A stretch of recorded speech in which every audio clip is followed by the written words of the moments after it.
কেউ কেউ বলছেন যে না ভাই, এটাও নতুন আরও একটা হয়তোবা নাটকীয় অ্যাক্টিভিটিস হতে পারে। তবে আসিফ মাহমুদ, হাসনাত এবং সার্জিস শাহ তারা কিন্তু বলছেন বিষয়টা নাটকীয় না।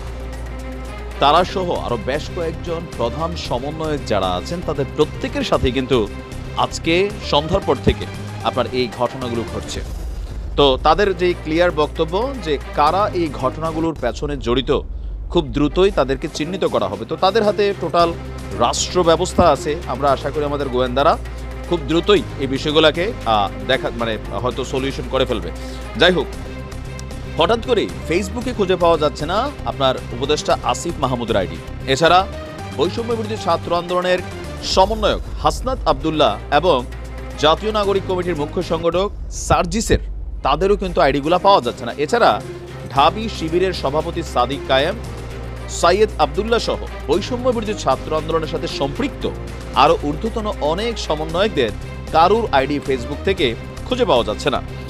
আর আজকে সন্ধ্যার পর থেকেই এই আইডিগুলোকে সার্চ করে কেউই পাচ্ছে না। সবার বক্তব্য এই আইডিগুলো ডিসেবল হয়ে গেছে। তবে কিছুক্ষণ আগে বৈষম্য বিরোধী আন্দোলনের একজন সমন্বয়ক বলছেন তাদের কারুর আইডি ডিসেবল বা নষ্ট হয়নি, আইডিগুলোতে কিছু সমস্যা হচ্ছিল, তাই তারা আইডিগুলোকে ডিঅ্যাক্টিভেট করে রেখেছেন। প্রশ্ন হলো, এতগুলা মানুষের আইডি হঠাৎ করে কি আসলে কোনো সমস্যা হলো?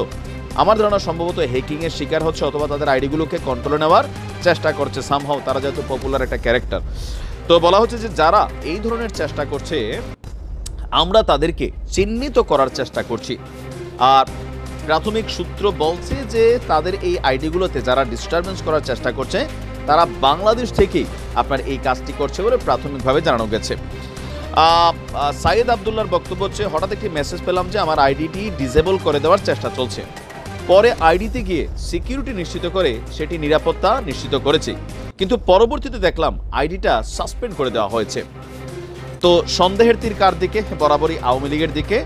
আওয়ামী লীগের সাইবার টিম এই ঘটনায় জড়িত রয়েছে বলে দাবি করে তিনি বলছেন, আইডিটি সাসপেন্ড হওয়ার পর তাদের বিভিন্ন পেজ থেকে আমরা যারা আন্দোলনে ছিলাম তাদেরকে টার্গেট করে এটা করা হয়েছে বলে জানতে পেরেছি। তাহলে তো এটা প্রশ্নের বিষয় যে আওয়ামী লীগের সাইবার টিম কি রাষ্ট্রের সাইবার টিম থেকেও শক্তিশালী?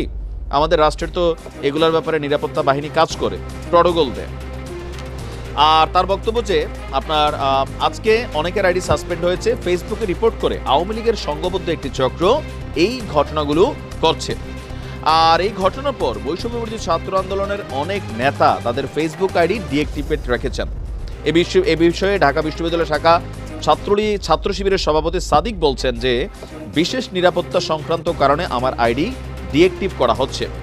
Crack platoon Bangladesh cyber force নামক একটা পেজ থেকে বৈষম্য বিরোধী ছাত্র আন্দোলনে যুক্ত থাকা অনেকের আইডি এবং পেজ ডিসেবল করা হয়েছে বলেও দাবি করা হয়েছে। এই তালিকায় আছে সাইয়েদ আবদুল্লাহ, আর চট্টগ্রাম বিশ্ববিদ্যালয়ের সমন্বয়ক খান তালাত মাহমুদ রাফি, হাসনাত আবদুল্লাহ, তিনি তার আইডি ডিসেবলের ভয়ে ডিঅ্যাক্টিভেট করে রেখেছেন। তো আশা করি খুব শীঘ্রই আপনার হয়তো এটার তথ্য পাওয়া যাবে। তো অনেকে আবার বলছেন না ভাই, সমন্বয়করা তো এক একদিন এক এক রকমের ঘটনা করে পুরো জাতির মধ্যে একটা অবস্থান তৈরি করে ফেলে।